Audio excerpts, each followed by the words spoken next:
Ayer fue una jornada histórica para la provincia de Mendoza, no solamente por la lucha de los organismos de derechos humanos, sino también porque ha habido una lucha intensa dentro de la justicia federal para que lo que ayer ocurrió pudiera darse. Uno de los que luchó por estar en el lugar en el que estuvo, y otras personas también para que él estuviera en ese lugar, fue el doctor Juan Antonio González Macías, presidente del Tribunal Oral Federal número 1, que ayer leyó la sentencia. Está en línea el doctor González Macías, a quien vamos a saludar. Doctor, ¿cómo le va? Buen día. Rodrigo Sepúlveda, Julio Semoloni y Guillermo Maesen los saludamos. ¿Cómo está? Buenos días, ¿cómo le va a ustedes? Bien, muy bien, doctor. Decía esto porque, bueno, hubo mucha resistencia a que usted integrara ese tribunal, ¿no? Así fue. El año pasado, 6 o 7 meses antes de iniciar, tuvimos una gran diferencia con los defensores que consideraban que yo no debía intervenir en estos juicios. Bueno, finalmente la causa llegó hasta la Corte y la Corte dijo que sí, que podía estar en el juicio. Doctor, bueno, el fallo ha sido muy bien recibido en términos generales. ¿Qué nos puede decir usted de que lo que significó para usted la lectura de ese fallo y lo que ustedes tuvieron en cuenta para producirlo? Bueno, este fallo así ha sido breve, digamos, en la lectura, alrededor de 15 minutos, y bueno, después en los fundamentos, cuando tengamos que dar las razones por las que hemos decidido lo que hemos decidido, esto es más amplio, ya van a tener que leer un poco más.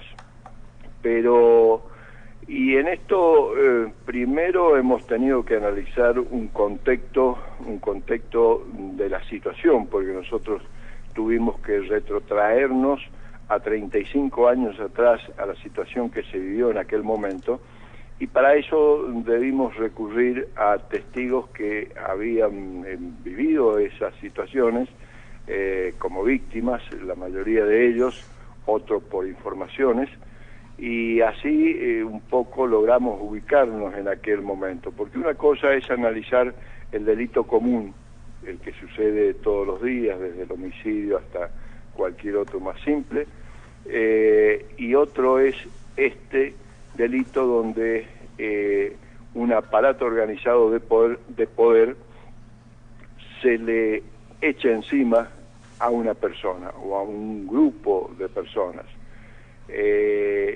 Las características son distintas, el razonamiento para entenderlo es totalmente distinto, son situaciones inimpensables por nosotros y hay que escuchar muy de cerca a las víctimas para poder aproximarnos algo a lo que ellos padecieron.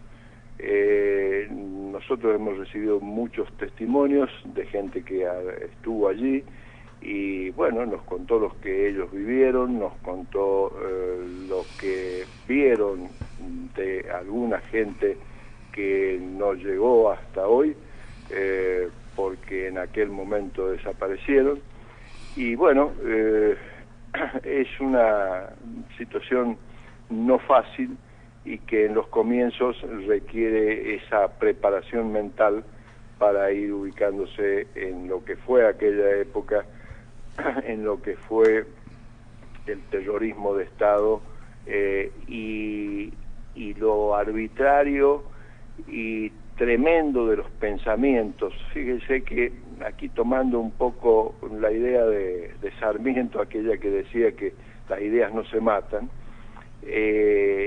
se nota lo terrible de esto, porque yo digo, en esto las ideas no se matan, las ideas en todo caso se modifican, se perfeccionan. Pero en aquella época lo que se decía es que el que no comulgara con la cultura, con la moral occidental y cristiana, era el enemigo del gobierno. Así que, y por supuesto que serían muy muchos, porque ya más allá de los que formaban parte de agrupaciones como Montoneros, ERP, JP, el Partido Comunista, o un montón, una lista enorme es la que ellos ponen en el plan del ejército como enemigos. No solo son ellos los enemigos, sino los amigos de esa gente inclusive llega a decir alguno por allí, en el contexto que hemos preparado nosotros como fundamento, se va a encontrar, los indiferentes llegan a ser enemigos.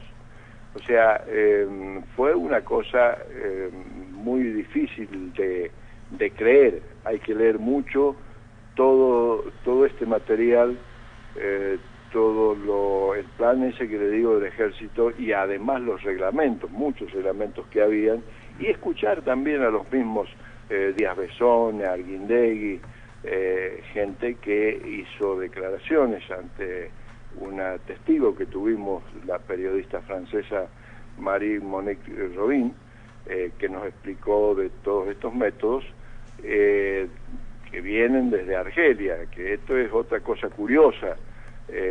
Bueno, le termino la idea. O sea, aquí esta periodista entrevistaba a estos personajes y ellos fueron muy claros, daban referencias, por ejemplo, de que en alguna oportunidad uno de ellos, Díaz Besoni, había tenido una entrevista con 3 obispos y les preguntaba hasta qué momento podía interrogarse a una persona.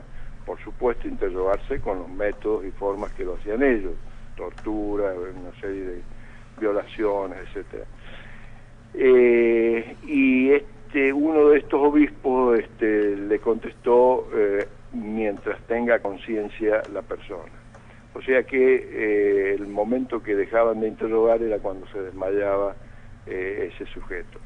Y bueno, y así era de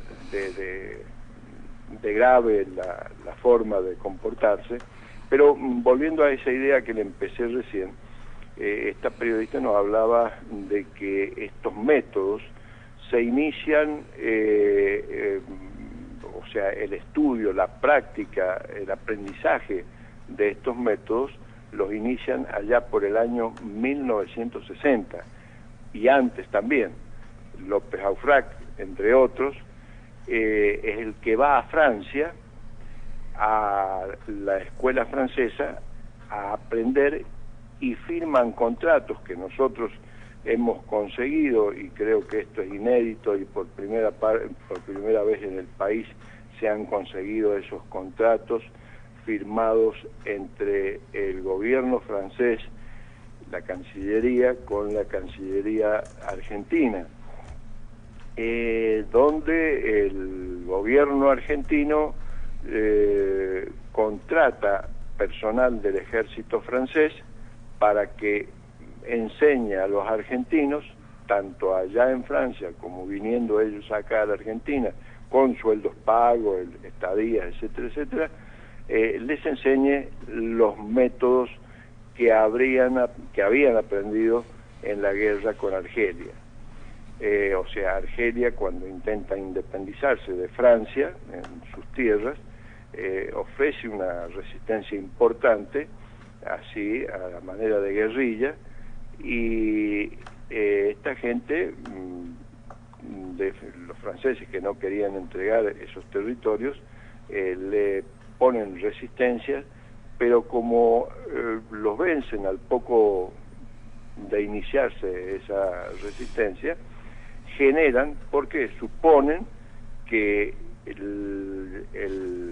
ese silencio no iba a durar mucho, porque iban a surgir o iban a resurgir grupos rebeldes, los provocan poniéndole bombas en barrios populares, y de esa manera reaccionan los argelinos y justifican ellos a su vez las matanzas, los secuestros, torturas, y bueno, y allí Trinquier, que era el ideólogo de todo esto, es el que escribía de cómo ya el ejército empieza a cambiar un poco la metodología, ya deja de ser importante la logística, deja de ser importante la caballería, los cañones, y pasa a ser importante la inteligencia.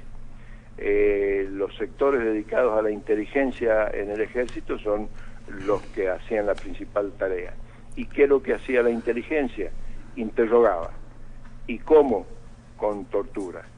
Y de esa manera sacaban información a las células que se habían formado, tomaban, que eran de 4 o 5 personas, tomaban a uno, le sacaban datos de lo que sabía y de lo que no sabía, porque ante esas situaciones, para evitar que continuara la tortura, se decía cualquier cosa.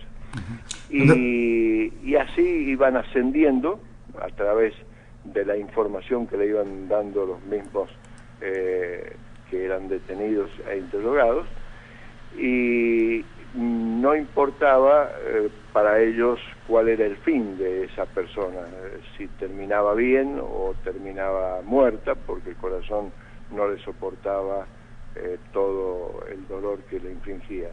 Así es que, bueno, un poco todo esto le digo para que vea cómo es el cambio mental que uno tiene que hacer para poder ubicarse y decidir un poco estas cosas, ¿no? Doctor González Macías, buen día. Lo saluda Julio Semoloni. ¿Cómo le va? Sí, el gusto de tenerlo en el programa.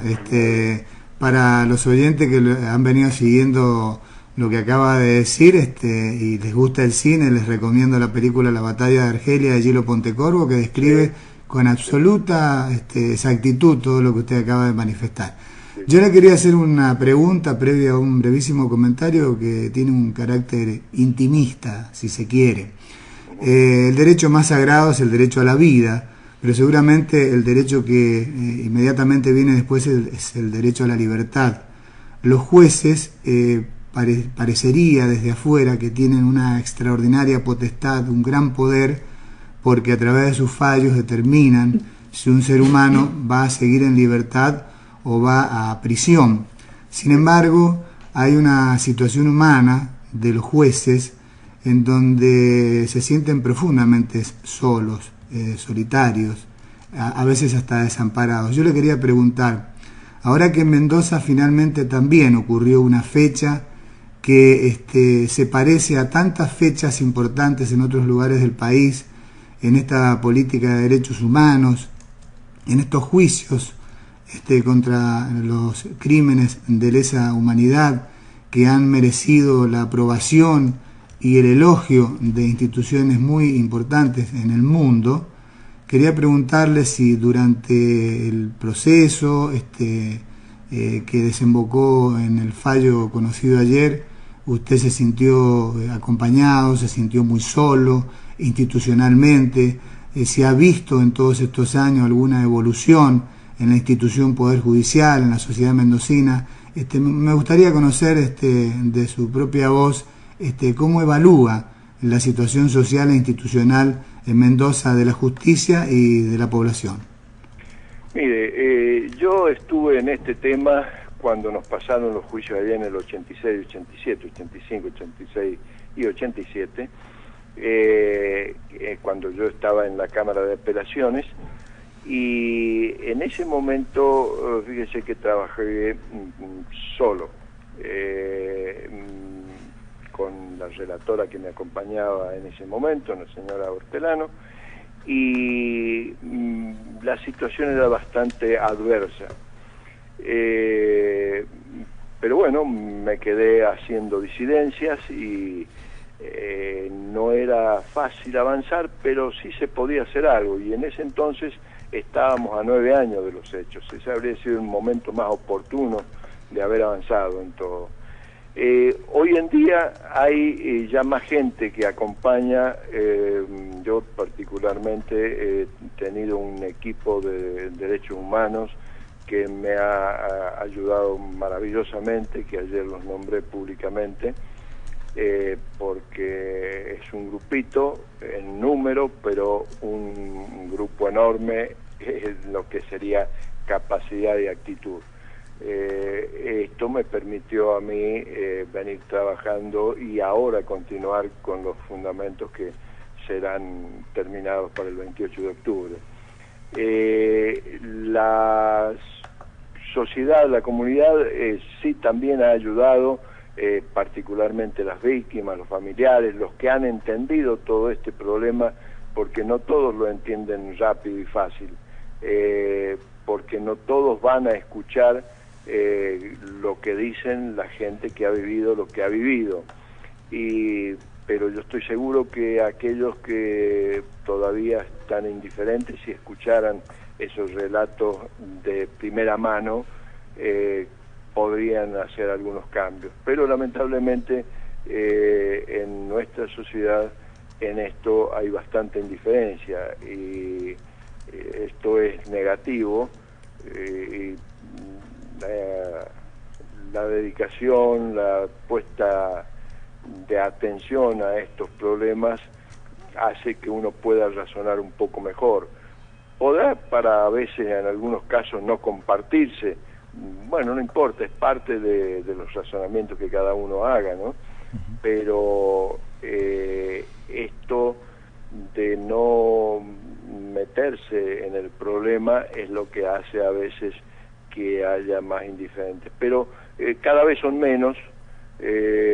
Aquí de parte del gobierno y del Poder Judicial y del Poder Legislativo han habido apoyos y esto da más impulso, y yo se lo aseguro así porque marco la diferencia entre aquel momento primero en que yo estuve y en que estamos ahora, ¿no? Doctor, por último de mi parte, una de las cosas que es fundamental en el fallo es la consideración de que estos delitos se cometieron en el marco de un genocidio. Sí. ¿Por qué el tribunal ha tenido esta consideración? Sí, bueno, porque el Estatuto de Roma establece que los ataques para exterminar grupos nacionales, raciales, religiosos y étnicos son considerados genocidio. Entonces, a partir de esa base que da este Estatuto de Roma y analizando lo que ha sucedido aquí en la Argentina, esos grupos nacionales, que son grupos políticos, pueden ser, o grupos inclusive de actividad sindical, cualquier grupo nacional, al que se ataque con la finalidad de exterminarlo total o parcialmente, como dice el estatuto, se está cometiendo genocidio. Y estos delitos, si bien es cierto, no están tipificados, o sea, no están dibujados en el Código Penal como delitos aquí en el país, por eso decimos que tienen la característica del genocidio, porque si nosotros observamos que a las personas se les echaba encima un aparato organizado de poder para eliminarlos, porque así lo decían, como le dije al comienzo, el plan del ejército que se confeccionó antes de esto, del golpe del año 76, mucho antes, y después los reglamentos, y vamos a encontrar cómo la finalidad era exterminar a estos grupos, y por eso es que también se producían secuestros de bebés para llevarlos a familias que lo sacaran de esa forma de pensar y de sentir para que los criaran de otra manera y así evitar que esa idea siguiera avanzando, ¿no? Bueno, doctor, en algún momento le hago la invitación pública. Si le parece bien, cuando se den a conocer los fundamentos, nos gustaría tener la presencia suya aquí en los estudios de Radio Nacional. Cómo no, con mucho gusto. Bueno, ha sido muy amable, doctor. Que tenga buen día. Encantado, buen día. Igualmente, hasta luego. Era el doctor Juan Antonio González Macía, presidente del Tribunal Oral Federal número 1, que ayer dictó un fallo histórico aquí en la provincia